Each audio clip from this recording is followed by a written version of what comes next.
Hello, it's Jesse here today, and today I'm going to be talking about a certain British author.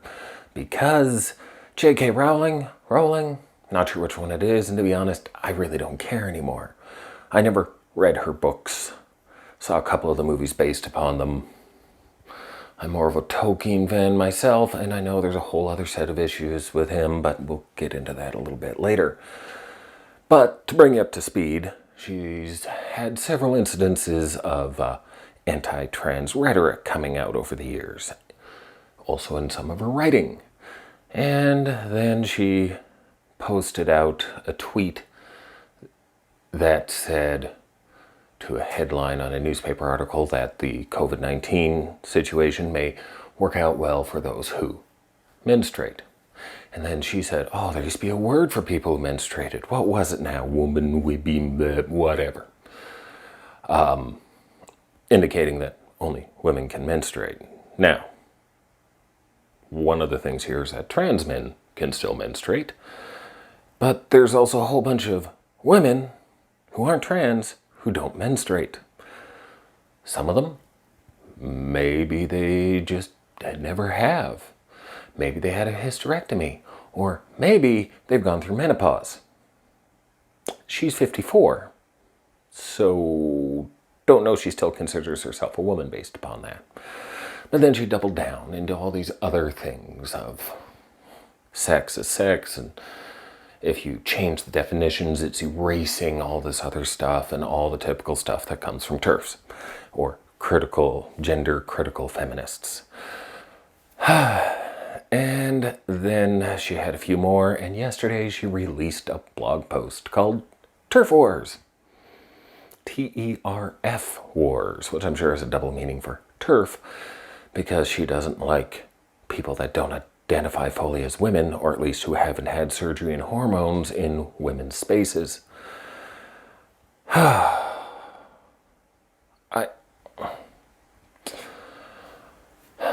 We'll leave what some of she said aside for a moment.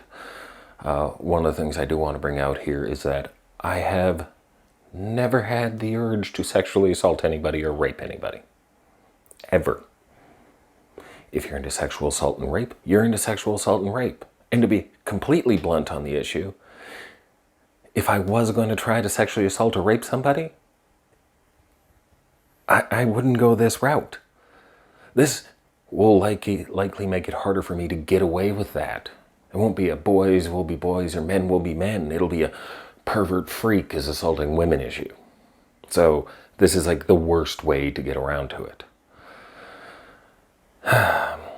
TERFs and gender critical feminists and all this stuff is a serious problem. And I really don't care. I do care, but here's my bigger concern. Is that while I never read her books, many people have, many people love them. Many people in the trans communities and, right, all these people that were the outsiders, felt like the outsiders, took, right, a lot of comfort from her books and her writings and the movies and everything else. And that's been shattered for them. All these things that they loved, that they found comfort and solace in to get them through their toughest times when they're going through some of the things that we all go through, is now wrecked because the author of these works is a bigot. Of course, it's covered over with saving young women and protecting women. Again, there's a lot easier ways to sexually assault or abuse women than this.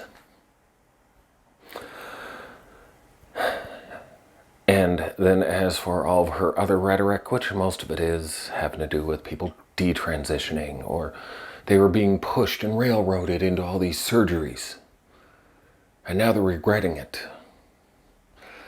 There's a long lines of things that you have to go through to get to this point, to get onto hormones, to get surgery, and to do all these other things. So, to be completely honest here, if you've gotten that far, and the checks and balances in the system haven't gone, are you sure? Then I would say there's a possibility that you weren't 100% truthful onto those assessments and questions and dealing with your counselors and your psychologists and the psychiatrists and the doctors and everybody else. You get to this point, if you're truthful about it, you know, or you don't know. Nobody is forcing it upon them. Now, as for the bathroom issue, this doesn't really seem that hard to fix. A, who cares?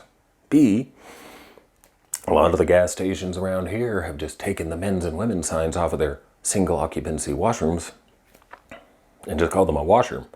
Made it way easier to go and use a washroom at a gas station now because there's only one line. Who cares after that, right? So that solved that problem pretty quick.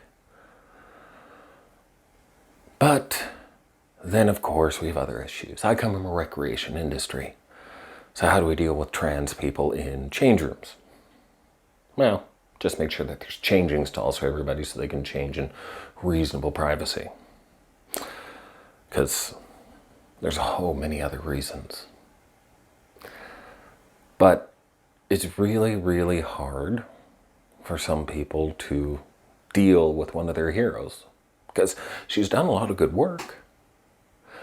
The amount of good she's done just in writing books that people love to read and got engaged in reading and imagining and everything else is fantastic.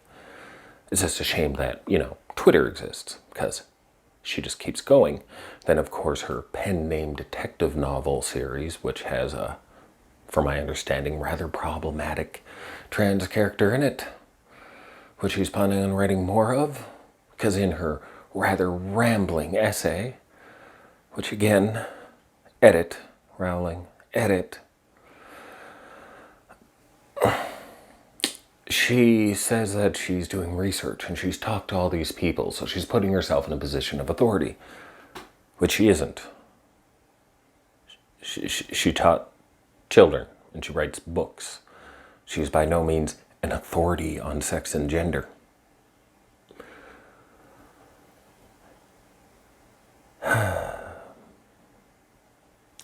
But I suppose we should go back and deal with J.R.R. Tolkien, writer of The Hobbit and The Lord of the Rings, and really the person who kind of created the modern fantasy genre.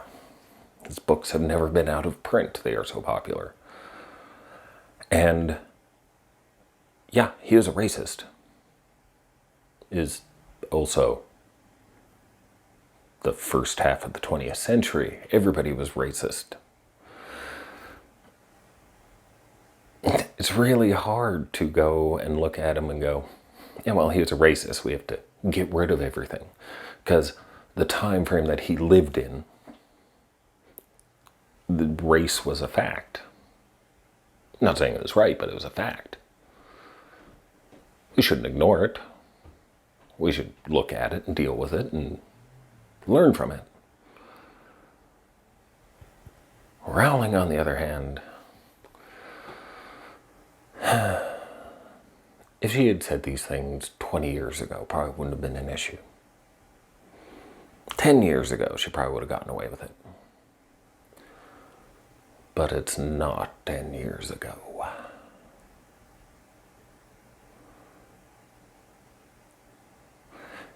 If you really like her work,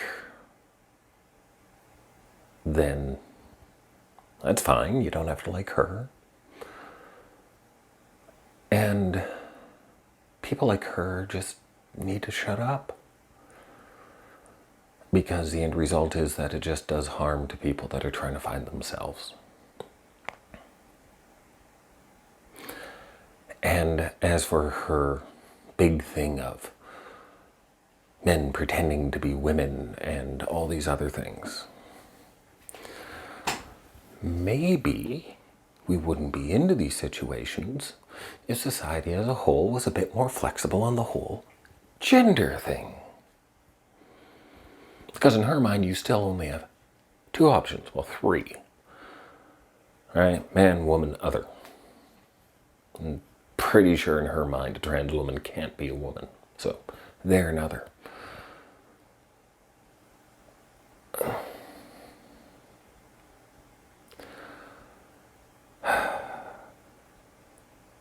She's crazy. And the best thing we can do is just drop her.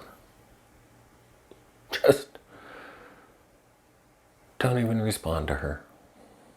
I've dealt with a few TERFs online on Twitter, and I just respond with happiness and joy. Because they're dumb. And there's no point in debating them. It's like debating a flat earther or a conspiracy theorist. They're not there to debate, they're just there to yell at you. So, I personally hope she just disappears, but with her big long blog post, that definitely isn't going to happen. She's already made her millions, so why does she care? And truthfully, her work will live on well beyond what her tweets will live for. And if you read her books and you found comfort and solace in those works that helped you get to where you are, that's fine, because after a work is out there, you get what you get from it. It's no longer just up to the author's intentions or their motivations. If you see something different in what they wrote, it's like art. It is art. You will read and see something and imagine something else in your mind. When you read a book, each character will be developed differently inside of your own mind. So those books and those stories really are open to your interpretation, and that's fine. Maybe don't buy new copies. Don't buy your future books. And I really hope that this stuff stops. Because this is the sort of thing that can push young people more and more towards self-harm. And that's the most disturbing part. All these people against trans people, all these bigots, they're claiming to be defending young people. What about the children? And the reality is that they're harming them. Because these children are being taught that they're not okay, that there's something wrong with them. And that will lead to depression, self-harm, suicide, miserable lives.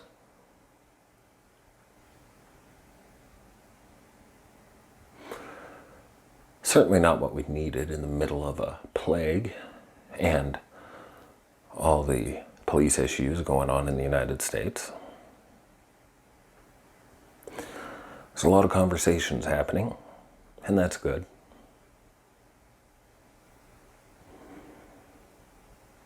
So, yeah, fuck Rowling. Well, that's all I had to say today. Thank you, everybody, for watching. I suppose comment or put whatever you want down below. You can't comment on her Turf Wars tweet because she's set comments on that one off to avoid the hate of the trans terrorists or something, I'm sure. Have a good day.